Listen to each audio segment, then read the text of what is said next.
Elections have consequences, and in his inaugural address this week, Governor Phil Scott made clear that he thinks he has a mandate to overhaul Vermont's education system. When it comes to politics, I know it can be hard to admit when you've gone down the wrong path and need to turn around. But we're not here to worry about egos. We're here to do what Vermonters need. And they just sent a very clear message. They think we're off course. But what will Democrats think of this potentially historic overhaul? And when push comes to shove, will anyone in Montpelier really muster the courage to make unpopular choices to cut costs? We've got a full debrief from the opening days of the legislative session ahead on Vermont This Week.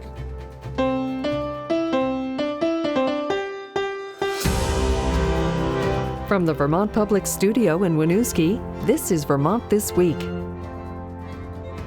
Made possible in part by the Lintelak Foundation and Milne Travel. Thanks for being with us today. I'm Mark Davis in for Mitch Wertlieb. It's Friday, January 10th.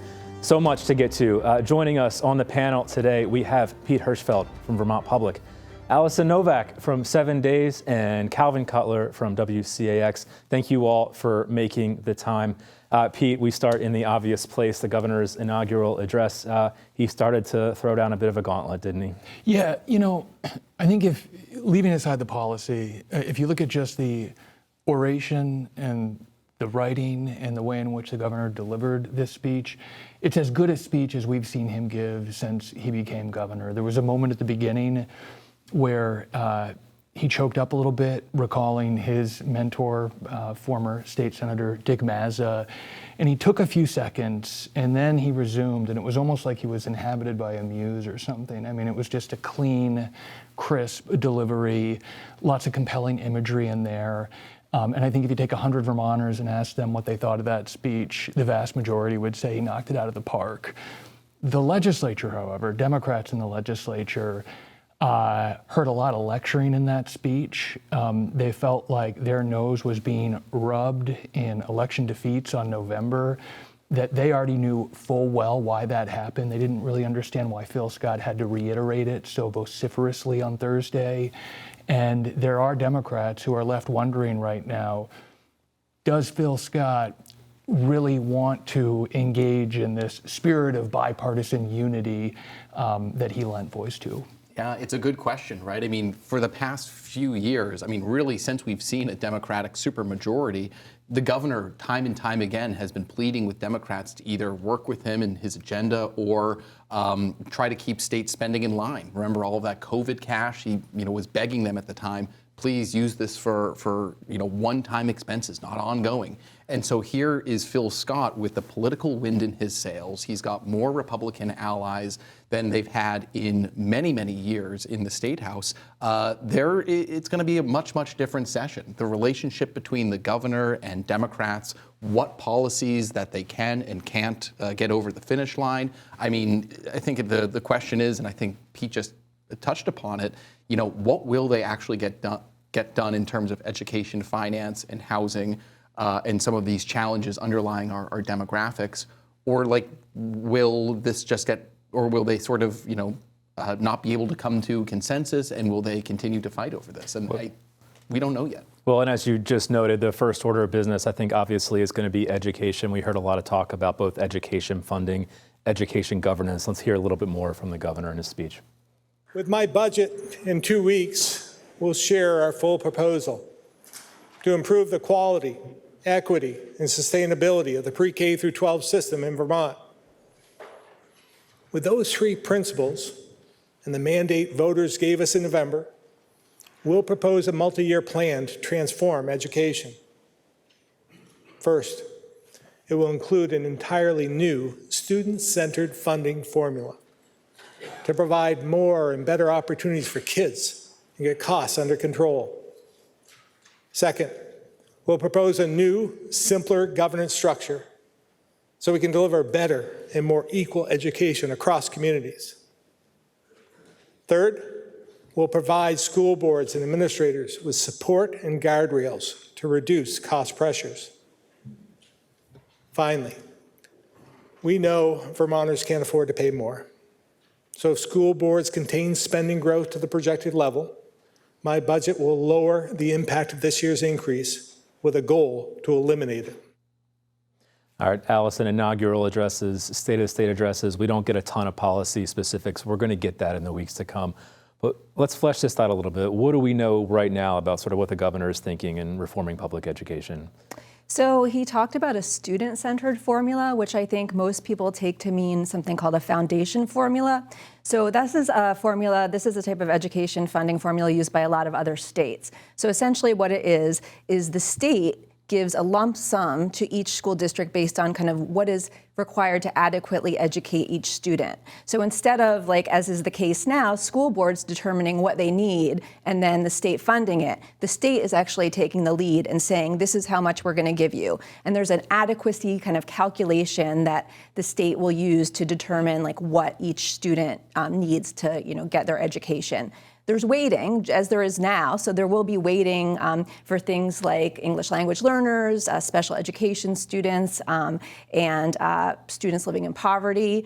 But it's a pretty complicated formula, but essentially what will happen then is there's local controls being taken away, and the state is really taking the lead on how much each school district gets. Local control being taken away, I think, is a vital thing to talk about here. That is an incredibly controversial idea. Pete, what is the appetite for something like this in the legislature? How real is this? It's far more robust than it was 2 years ago or 4 years ago. I was a little bit surprised at the level of excitement that Senate President Pro Tem Phil Baruth expressed after the speech when asked about some of the ideas that Phil Scott was putting on the table.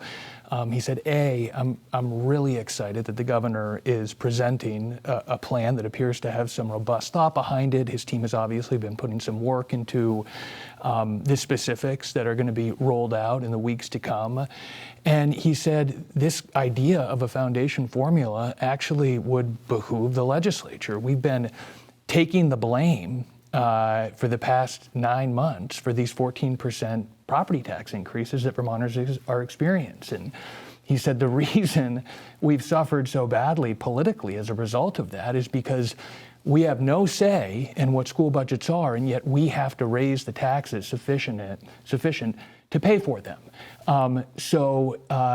According to Phil Baruth, at least, there are a lot of reasons, good reasons, that lawmakers might want to be open to what the governor is saying. Yeah, I mean, I think, at least as of right now, of course, Senator Baruth and Speaker Jill Krowinski, I mean, they are largely, they say they're mostly on the same page with the governor. They're very receptive to his ideas. They say everything needs to be on the table. But, I already am hearing some pushback from some in the education community. The Vermont Teachers Union, the Vermont Principals Association, they're raising concerns about what would a foundation formula mean. I mean, the idea the concern that they have is, okay, so if you live in a more affluent town or places that they actually can, continue to raise revenue on the local level, that it will lead to that imbalance that we've seen in other states and this formula of, more expensive or more affluent towns being able to have nicer amenities and a better education for kids than in rural towns. And I think the other kind of point too is, the NEA says that the state doesn't have a spending problem. They say it's a cost problem. It's how we fund it. And so I think, Alison, you've written about this before, but the NEA has sort of pitched this idea of using income tax as opposed to a property tax to fund education. They say that would be more equitable and that would fund schools in a better way. But I don't know how much appetite, to Pete's point, where that conversation will end and how that will sort of manifest itself into the conversation. But it's going to be, I think that's going to be the other counterpoint, so to speak. Yeah, and I think what's unclear to me is how a foundation formula would actually save money. That is one of the things the governor said, that changing our education funding formula would actually have cost savings. But if you're funding an adequate amount per student, to me, there's no real obvious way that it would save money. And so that's where we get into kind of the second part of his plan, which is the governance structure and changing the governance structure, right? And so when he talks about how many schools we have, how many supervisory unions we have, what I hear in the subtext is he's saying consolidation, that we need to consolidate, that we need to either consolidate SUs and, that would eliminate some administrative costs, or close schools, which, again, talking about kind of a third rail and what's palatable, it feels like that to me is even less palatable than changing an education funding formula, is, this idea of closing small schools. And I had a conversation with Senate Minority Leader Scott Beck, who, as you might presume, has some familiarity with what the Scott team is working on right now. Another way to get at the issue of cost is to get at personnel, right? This is 80% of the money that we're spending on public schools is tied up in the staff that we have in those buildings. And I think there's a very good chance we might see Phil Scott resurrect a plan that he first put out there in 2018, which would effectively mandate a reduction in staff in districts across the state. He says that we could do this through attrition, so you would be able to avoid layoffs. Either way, it results in a significant reduction in the salary costs that districts are bearing over time. And one other thing we heard the governor talk about that honestly could have been the headline on any other day is that he's going to be putting forward a plan that would ensure that no Vermonter sees any increase in their property tax bills next year. We don't know how he's going to do that, but we do know that the Commissioner of Taxes is now projecting a 5.9% increase in property taxes on average next year. We know that none of these broader reform plans are going to do anything to avert that in the short term. So it's going to be really interesting to see what the governor comes forward with as a way to forestall those tax increases, and whether or not Democratic lawmakers are going to be able to stomach that plan. Yeah, speaking of those Democratic lawmakers, obviously Republicans ascendant, Democrats still in the majority in both chambers. Let's hear a little bit from Speaker Jill Krowinski on the education plan the governor laid out. I just can't emphasize enough how focused we need to be when it comes to making sure that our kids get the best education that Vermonters can afford. And it's going to take, again, all of us working together towards that goal. We can't leave this legislative session without big change. And so that's what we're going to be focused on. All right, Alison, so we've talked the executive branch, legislative branch, clearly kicking around some notion of changing an education formula, something that in the broad strokes might look like the state gives out a certain amount of money. If communities want to do more, it's on their tab. There's a third branch of government, the judiciary, and there's something called the Brigham decision, which I think we're going to start to hear a lot more about. Can you remind us of what Brigham is and how it might impact this conversation? Sure. So the Brigham decision was a 1997 Vermont Supreme Court decision that basically said that where a student lives, so depending on whether they live in Stowe or Winooski, that shouldn't determine the quality of their education. And that's what kind of led to a revamping of our education formula, 20 plus years ago. And so I think there is this question, as Calvin brought up, if the base funding amount given to school districts is too low, it is still going to be up to, individual school districts to raise more money. And, the school districts that have like a more low income population are not going to be able to raise as much money as, the more affluent districts.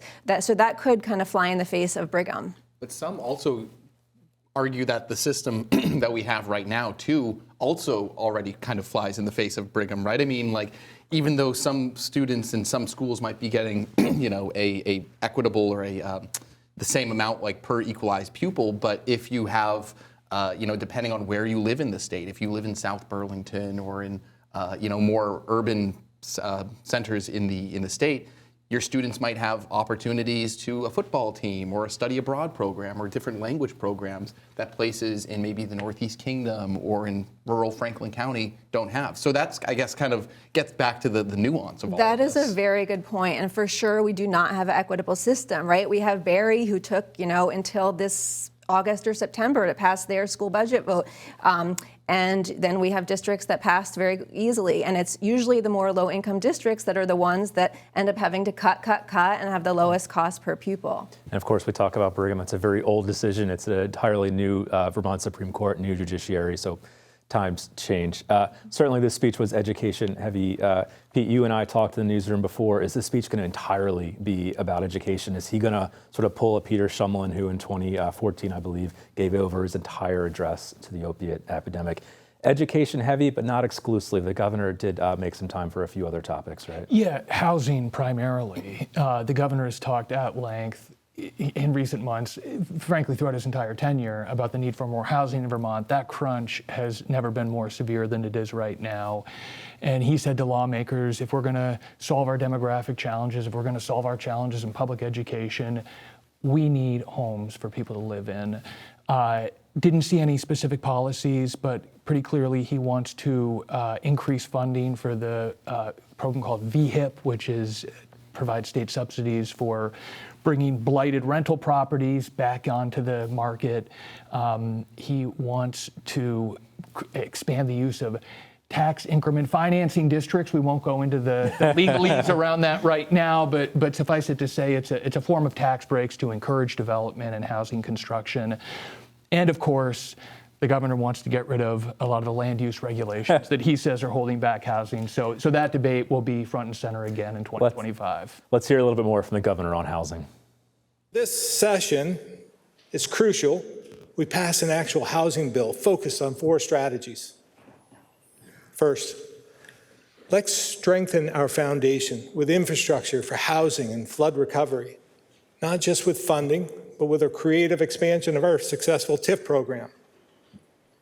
Second, we can give a helping hand to neglected communities by continuing to transform dilapidated houses into homes and economic opportunity. Third, we need more people investing in and revitalizing working class neighborhoods. So let's continue to grow creative programs like VHIP and help more mom and pop investors be part of the solution. And fourth, if this is truly the crisis we all know it is, let's treat it like one. In order to make real progress, we've got to address our appeals process, which has been abused for far too long. And we have a lot more work to do on last year's land use bill, like expanding the Act 250 exemptions currently provided to a select few and giving rural communities a seat at the table so they too have an opportunity to thrive and grow. So that's education, that's housing. Pete, often interesting to look at what's not talked about in this speech. We heard almost nothing about public safety. We heard almost nothing about flooding, about healthcare. The governor really focusing in on a few topics. We heard nothing about President-elect Trump. I think we wondered if the governor who famously voted for Vice President Harris might weigh in there. It was a very focused speech. I think something that caught my ear, though, and some others, the governor has long sort of lamented the disparate fates of Chittenden County versus the rest of Vermont. That's not new. His rhetoric on that topic seemed a bit more intensified in this speech than it has in the past, though. I think the line that might exemplify that was when he looked at lawmakers after this lengthy treatise on the inequities between rural and urban Vermont, on the two Vermont theme, as we've heard so many times. And he looked at lawmakers and he said, Senators, there's 17 of you that represent these communities. House members, there's 83 of you that represent these communities. If we come together, we have the majority here. So it was this fascinating us versus them. If we band together, we rural Vermont can take control of this state and wrest it from the Chittenden County folks, maybe he might include Joe Krawinski and Phil Baruth in there, right? We'll get to that. that have had undue influence over the course of our legislative policy making over the past 4 years. So it was an interesting nod to that constituency. And it is a message that does resonate with voters. I mean, just look at John Rogers. That was the core message that he ran on, that Montpelier was out of touch, that rural Vermont and its values, and that the voices of low-income and rural Vermonters are getting squeezed out and are not included at the Statehouse. So it was really fascinating to hear the governor say that. And it's also a little side note, it wasn't just Chittenden County. He went with Northwest Vermont and specifically referenced Franklin County and sort of lumped Franklin County in with Chittenden. I would speculate that there might be some swaths of Franklin County who might not be too thrilled to be lumped in with Chittenden. Calvin, we've referenced Speaker Krawinski. The Democrats took a bit of a beating in November. There was some talk then that perhaps that might lead to a challenge, that perhaps the Speaker was vulnerable. We got resolution this week. Turns out she didn't have too much to worry about. Not particularly, no. To your point, there was a lot of soul searching that was happening within, the Statehouse about, okay, what message were voters trying to tell us, and, how do they feel about leadership at the top of the House of Representatives? For most Vermonters, the Speaker of the House, it's a very public, very powerful position, but not a lot of Vermonters quite know exactly the dynamic of it. It's very sort of inside baseball, if you will, at the Statehouse. So Representative Jill Krawinski of Burlington was facing a challenge from Dover independent Laura Sibilia, and the vote really wasn't close. It ended up the Speaker, Krawinski, maintained the gavel with 111 votes to Sibilia's 35. But it did, on the floor debate, there was some really interesting, the distilling sort of like what were Vermont voters trying to tell us, and how does the leadership style of Krawinski, is that the best way to lead the chamber? And at the end of it, she basically said that she's going to try to be more transparent with members, but also with Vermonters as well, and let them know sort of what the decision making is in the House. So not a huge surprise, but I think it is significant that there was a challenge from within. Same speaker, new lieutenant governor, however. John Rogers sworn in this week after a vote. We'll get to the vote, but let's hear a little bit from the new lieutenant governor. I was a Democrat for many years, and now I'm a Republican. That said, I'm always a Vermonter first. Like President Carter, I value honesty. I give Vermonters my word that I will always be honest, I will not lie, and I will never avoid the controversial issues. We'd be remiss to not note the stellar red jacket, red tie combination of the lieutenant governor. I wish my closet had something like that in it. Stellar, inspirational. But Pete, what else did you make of the new lieutenant governor's speech? Not the first time I've seen him wear that jacket, so maybe his favorite one. We'll have to ask him at some point. You played the clip that stuck out to me, invoking former President Jimmy Carter on the day that he's being laid to rest in the Capitol. And John Rogers is consistent. His message is the same no matter the audience, no matter when he's speaking. And it's going to be a new personality and force in the Statehouse that I think could have the effect of altering the dynamic of the conversation in that building in ways that we don't always see lieutenant governors do. So he's planning on using this position to exert some influence over not just the legislative process, but to communicate with Vermonters at large. And it's going to be interesting to see how he takes that on. On the campaign trail, Rogers had even said that he will try to bring in Vermonters from some of these marginalized rural communities that feel like they're forgotten. He said, I want to bring everyday people to the Statehouse to tell their stories, to let lawmakers know what they're working on and how it affects people in all corners of the state. So I think Pete's right. We can definitely see a more hands-on approach there. I'm going to try to get to quickly a couple other things here. This one would have been pretty big news almost any other week. We did want to note that on Tuesday, Vermont got word that we're going to receive $68 million in federal long-term flood recovery grants. That was announced by the Department of Housing and Urban Development. This is not FEMA money. This is a separate congressional appropriation designed to help low and moderate income people. It can be used for things like housing, infrastructure upgrades, and hazard mitigation. There's going to be a months-long process to determine which projects get funded. Importantly, this is money for our historic floods from 2023, has nothing to do with our historic floods in 2024. Pete, last item from this week, news north of the border. Canadian Prime Minister Justin Trudeau, been in power 10 years. It's about to come to an end. It is impossible to overstate the importance of Vermont's relationship with Canada. They're our largest trading partner by far. When the special guests were seated at the governor's inaugural address, two of them were high-ranking officials from Canada, including the Quebec delegate to New England. What we're seeing in Canada right now is a leadership void, and we're seeing that as President-elect Donald Trump prepares to take office, the same president-elect who has talked about maybe Canada could become the 51st state of the United States. a lot of concern about how this plays out right now. A lot of state commerce officials in Vermont are paying very close attention to this.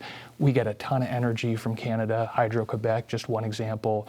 So we rely on Canada in ways that are cover just about every aspect of our economy, and we have a lot at stake in seeing how these high-stakes international negotiations play out. Well, yeah, the Canadians, this potential 25% tariff that the president-elect has talked about, the Canadians are saying that could be something like 1 million jobs gone for them.